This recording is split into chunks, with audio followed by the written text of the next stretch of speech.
This is tough to watch here now. Lucas Tomlinson is reporting at least three U.S. troops have been wounded as a result.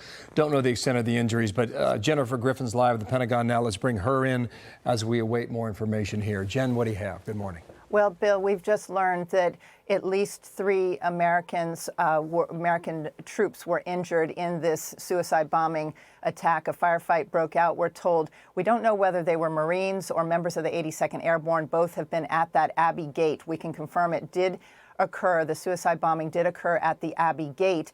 There are Afghan casualties, as you just heard. A firefight also broke out. This was a complex attack, I'm told, from senior U.S. officials with the sources on the ground. But we can report at this point, there are at least three injuries to American service members who were standing at that gate, guarding, trying to help check the paperwork of those who were coming through the Abbey Gate. The gates, as you know, have been a target. There were intel reports that we have reported on, and that the State Department put out the alert yesterday that Americans should not come to the gates, that they should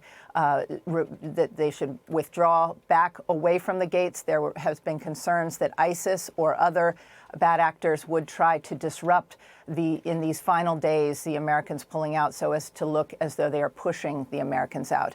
Right now, it seems on the ground extremely chaotic, but we can confirm three American injuries at this moment. Okay. The sun set about 15 minutes ago. It's about 7:15 local time in Kabul.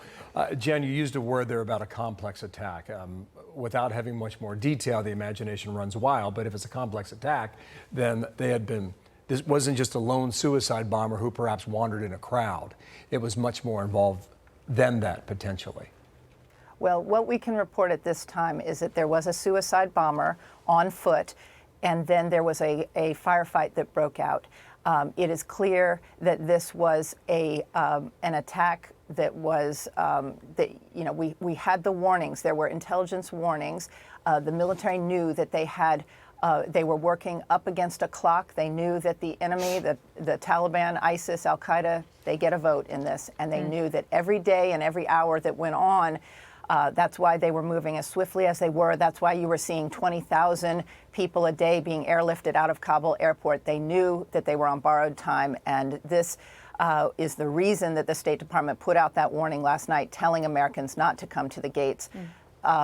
Again, the military and the State Department working very hard to get as many people through those gates. And now it appears as if that is shut down, and we've moved into another phase of this evacuation. Thank you, Jen. Stand by one moment.